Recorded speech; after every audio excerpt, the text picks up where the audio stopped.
અતૃપ્ત મનુષ્ય સંસારની ગલીઓમાં તૃપ્તિની પરિશોધ કરી રહ્યો છે. એની તૃપ્તિ વધતી જ જાય છે. થાક, ક્લેશ અને સંતાપથી થાકીને લોથ થઈ ગયેલા એવા મનુષ્યને અહીંયા પરમ તૃપ્તિનો માર્ગ બતાવવામાં આવ્યો છે. એટલે કે જે પૂતગલમાં અતૃપ્તિ જ મળવાની હોય એવા પૂતગલ અને વિષયોમાં તૃપ્તિ શોધનાર મનુષ્ય એવા જડ પુરુષને શું કહેવું?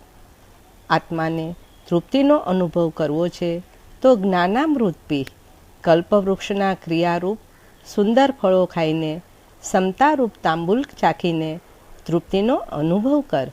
તેના દ્વારા રાગ દ્વેષથી મલિન થવાનું નથી, તેમજ સ્વાર્થીજનોની ગુલામી કરવી પડતી નથી કે દુનિયાના દ્વારે દ્વારે ભટકવું પડતું નથી.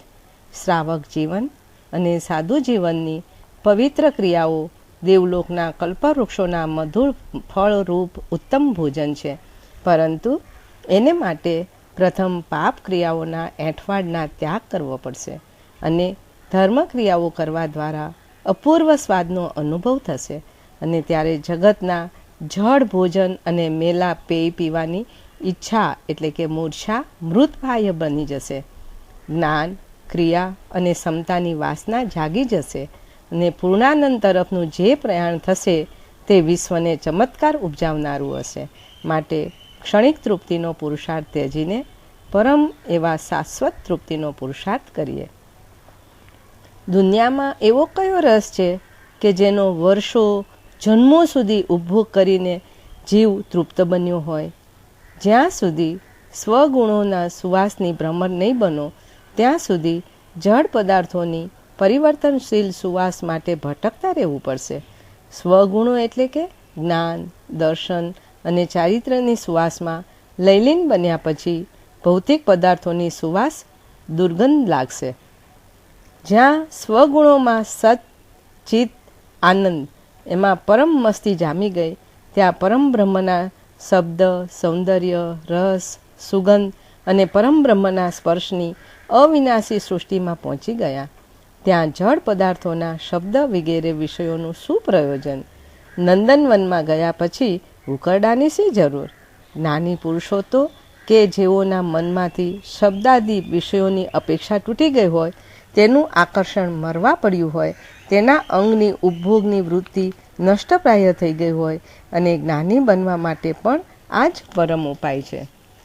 હવે શાંત રસ એટલે જ્યાં ઇષ્ટ સંયોગનું સુખ કે અનિષ્ટ સંયોગનું દુઃખ, ન ચિંતા, ન સંતાપ, ન પૂતગલના રાગ, ન દ્વેષ, ન ઈચ્છા, ન અભિલાષા, જગતના સર્વ ભાવોમાં તેની સમદૃષ્ટિ જ હોય, આવો શાંત રસ જન્મે શમના સ્થાયી ભાવમાંથી.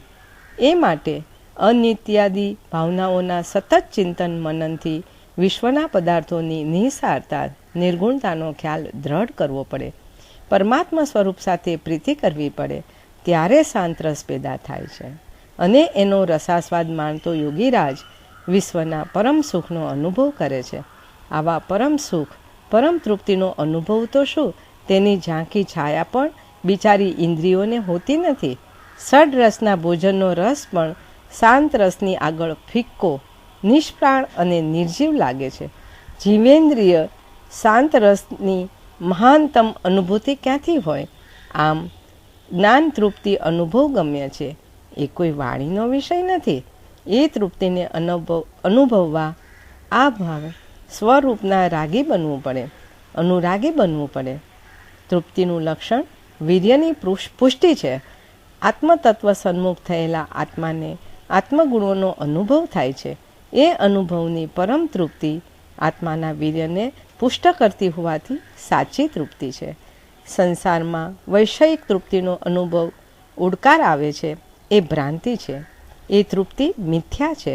સ્વપ્નમાં મિષ્ટ ભોજન, મધુર શરબત કે સુગંધિત તાંબોલ ચાવી લઈને જીવે તૃપ્તિ માની લીધી, પરંતુ જ્યાં સ્વપ્ન પૂરું થયું કે આ માની લીધેલી તૃપ્તિ ટકશે, ક્ષણ બે ક્ષણ એને તૃપ્તિ માન્યા પછી વેદનાઓ, નિશ્વાસો, દીનતા અને ઉદાસી છવાઈ જશે. આવી સંસારના વિષયોથી થાક, તૃપ્તિ મિથ્યા છે. અભિમાન માન્યતાથી થયેલી તૃપ્તિ છે.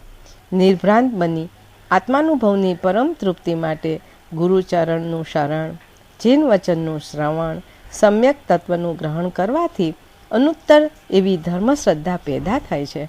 કષાયોનો ક્ષયોપશમ થાય છે. ગાઢ કર્મબંધ અટકી જાય છે.